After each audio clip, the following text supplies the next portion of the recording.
I mean, that's right, because our things like craving and attachment don't like that behavior. I mean, that's not conducive for craving and attachment. This sort of mindful thing, it means craving and attachment can't really operate. So craving and attachment, which is our dominant force, is going, what are you doing that for? That's no good. Let's get back to the craving and attachment. Then I have to exercise a lot of self-control, right? Exactly. So I exercise it a lot, and then at some point it's just, okay, I need to let go, I need to bend out in front of you. And again, we work within the limit of our capacity. If we go beyond our capacity, we'll get exhausted and agitated. So we do the best we can to the level of our capacity.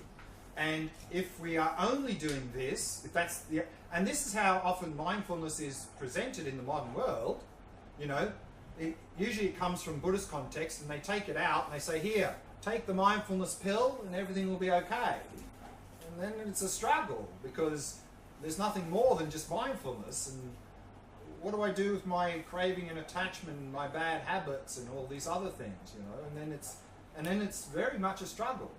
So mindfulness is just part of a bigger picture. So, you know, if we want this to really move forward, we need to be looking at these other areas together with mindfulness, so that we don't have to struggle to be more mindful, because then it becomes easier, because we're attending to the mental afflictions and other areas as well. So we need a sort of a packaged approach. And so in all the Buddhist traditions, there's a package of how all of these things work together. Otherwise, if we just do the mindfulness, yes, it'll be difficult. So I just noticed one thing, that I don't only do the mindfulness, I also look a lot at my thoughts and my mental afflictions, and I have a long list. Yes. So still I feel that I am trying to support it in all kinds of ways, and my life is with few activities now, and I lead as ethical lifestyle as I can, and so forth. And I have some support from my environment, and still, it's still a struggle sometimes. Sure, of course. I mean, we've got very strong habits. They're not going to go away overnight. And that's why it's important to bring all of this down to a deeper level, because if we're only doing it at the behavior level, I mean, yes, we can make some improvements, but we're not going to go very far. We need to, you know, bring it inside, you know, because as long as it just remains an intellectual thing, be mindful, don't do this, do this. I mean, it's hard work. It's exhausting, because we're constantly working against our habits. So we need to shift those habits, otherwise it's always going to be a struggle. So to shift those habits, we need to internalize these intellectual ideas about being mindful and don't hurt that person and try and be kind to them and that. We need to bring it down inside through meditation, so that in daily life it becomes a more natural thing. It's not like a big struggle then, because we're shifting our habits from our habit now will be we're more mindful naturally. Our habit then will be we're more kind and compassionate naturally, and then it becomes a lot easier. So we need to do that. Otherwise, if we're only doing it at the behavioral level, it will be a struggle. It will be a struggle. Component that you mentioned, compassion, is also very important. Sure. Being very compassionate to yourself and having doing things gently, moderately, not rushing into things can also help. Sure, absolutely. Right, just one thing I'd like to mention here before, a couple of things actually before the break. In the shamatha practice, we saw that the two main imbalances were dullness and distraction. So of course, prevention is the best cure. So there are certain things we can do to help avoid dullness and distraction coming up in the first place.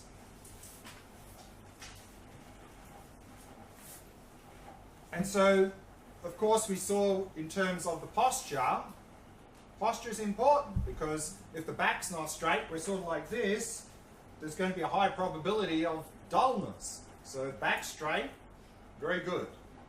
Also the eyes. If we have the eyes closed, probably we're going to get dull. So allow some light coming in.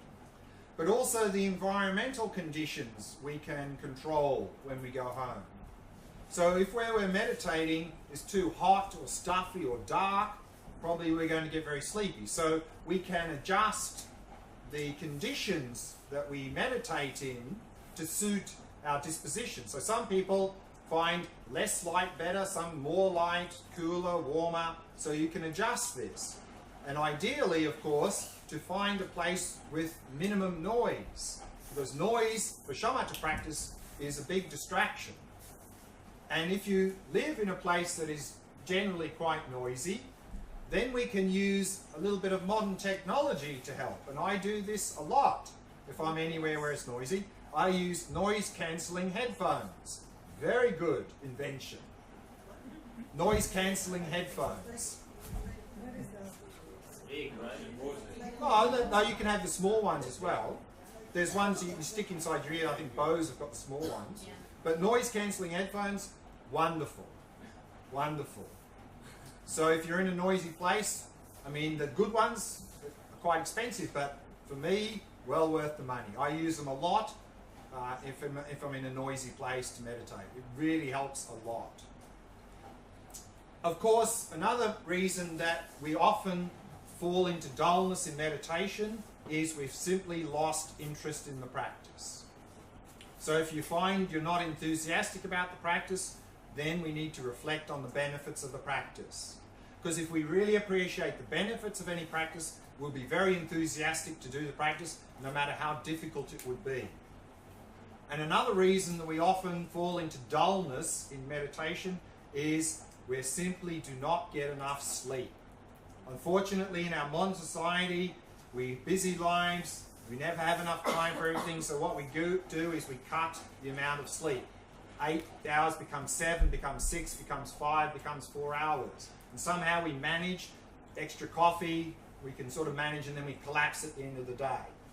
This is not going to be very workable for meditation because you're just going to get sleepy. So make sure that you get enough sleep. And also, of course, not a good idea to meditate straight after a heavy meal because you're probably going to get very lethargic. In fact, you'll find that diet can have a big impact on the quality of meditation. For example, when I do meditation retreat, and then you're not doing so much physical exercise anyway, you do not need 3 meals a day. 2, maximum, even 1 maybe is enough. And you'll find that if you cut down the amount of food you eat, clarity usually goes very high. And there are some retreats where you even do a little bit of fasting. There's one particular retreat like that in Tibetan Buddhism, which I've never done actually. It's called the Chu Len retreat. It's like taking the essence. And they have these little pills, like mineral pills. And usually when you start this, you do like a week or 10 days. And what you do is it's guided. And you start the first couple of days, you eat less and less food. So after about 3 days, no food, you just take these little pills, just like mineral pill, for the middle sort of 4 days, and the last couple of days you start eating again a little bit. I've never had an opportunity to do that, but I've had a few friends who've done it, and they say it's amazing the clarity of their meditation. Amazing. So I'm not suggesting we need to fast all the time, but if we're eating a lot of food, you'll find your mind will get much more heavy. Particularly if you're doing a retreat, you'll find that if you cut down the amount of food, and of course eating healthy food, things like sugar and that is a disaster for meditation. Absolute disaster because you go up and down, so sugar is not good. How can you raise your motivation? To raise the motivation is to appreciate, understand the benefits of the practice. And not just intellectually. These 2 reflections we talked about, precious human life and death. I mean, intellectually, I think we know we've got a good life and lots of opportunity, and we know we're going to die, but those ideas, are they helping us? Are they driving us in any way in our life? No. often we're not doing meaningful things in our life, and we're sort of acting as if we're going to live forever. So if we meditate on these things and internalize them, then we'll be motivated. So it's not just like superficially knowing, okay, if I do shamatha practice, my mind's going to become calm and clear, blah, blah, blah, blah. I mean, we sort of intellectually know that, but if we really reflect on that, then it's like, then we become motivated. Okay. One other thing in terms of dullness and distraction prevention is always emphasize quality over quantity. Meaning, as a beginner, to have many short sessions rather than a few long sessions.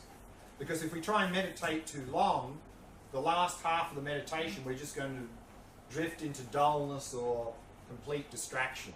So then we end up doing the things we're trying to overcome. So keep the session short. How short will depend on us as an individual. But again, one measure of how long to meditate is our enthusiasm to meditate the same at the end of the session as it was at the beginning? If it's sort of tapering off, we're probably meditating too long. And for meditation, it's very much recommended to have a timer. Because if we don't have a timer, then one of two things will probably happen. So we sit down to meditate, and then some mornings our mind is really just not into it. It's just like agitated, completely distracted. So we try a bit, we try, and after about 5 or 10 minutes we try and go, oh, it's not working, and we give up. That's not a good habit to get into. Because if we simply stop whenever things get difficult, we're not going to progress in meditation or in life in general. So we need perseverance. So if we have a timer and things are a bit difficult, we'll persevere till the end of the meditation. So it's good for perseverance. But also the other thing can happen that if we don't have a timer, on other days things are going really well. Oh, going very well today. Oh, I'll just keep going. I'm enjoying this. And then we keep going until when? Until it's not going so good, and then we stop. And the thing we remember most about meditation is how it ended. So if we're always ending in frustration and disappointment, we're going to start to associate meditation with not such good experiences. We're not going to want to meditate again. Whereas if we set a timer, it's going well, we stop, that's what we remember, we'll be enthusiastic to meditate the following day. So set a timer. And then, of course, as we go deeper into the practice, we will need to extend the amount of time we meditate. If we only stay with short sessions, we won't progress that far. How to know when to extend the time to meditate is when our normal experience is at the end of the meditation, our normal experience, oh, I could have done just a little bit more. It would have been good to do a little bit more. If that's our normal experience, then that's the time to increment. But don't double the amount of time, maybe 3 to 5 minute increment. And slowly over time, then we can increase the length. But always emphasizing quality over quantity.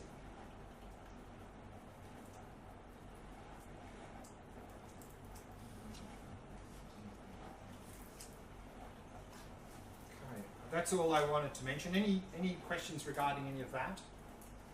So few short meditations each day, how many? So this is the recommendation in terms of if you're going to do a little bit of a retreat, you know. If you're not in retreat and it's just part of the daily routine, then of course if we have time and energy we can do more sessions. And generally it's recommended that we do our daily meditation practice first thing in the morning for a number of reasons. One is the other thing is with meditation, daily meditation, one of the most difficult things is developing the habit. Which means if we change the time when we meditate during the day, we're not really developing a habit. So find a time that works for you and then stick to that time. And then really stick to that time. And then after some time, it just becomes habit. Every morning at this time, meditation time. And do like for 10 minutes, yeah. and then break, and then another 10 Right, minutes. yeah. So, yeah, coming now. So then, find that time that works for you, and it's quality over quantity. Let's say you want to meditate 45 minutes every morning, but you can't sustain that. Then do like we did before breakfast. 20 minutes, 2-minute break, 20 minutes, like this. Whatever the time you can meditate, have a little 2-minute break and then another one, if you want to do like 45 minutes. Also, of course, you can do a session in the evening if you want, but I think many people find that difficult because often they're tired, often have other commitments in the evening. So that's why it's often best to have the daily practice in the morning, because we can commit to that usually. It's usually most quiet where we live, and also, of course, we're most fresh, and it's a good way to start the day as well. So there are many reasons to do it first thing in the morning. I have a funny question. I get really irritated from the alarm of my phone, and I really like the calm of yours. Is it like a Tibetan? Yeah, it's an app. way? Yeah, it's an app. Which Yeah. app is it? Yeah, it's Insight Timer. Insight Timer. Great. And you can have many bells. Like I'll give you. There's many bells. So there's this one, and then we've got this one.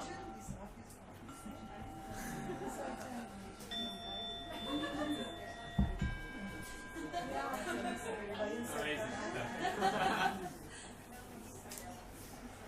Thank you. So we've got plenty to select from. And if you're more the Zen person, you've got this one, the wood block. They do that in Zen. This is the name of the application. Insight Timer. Yeah.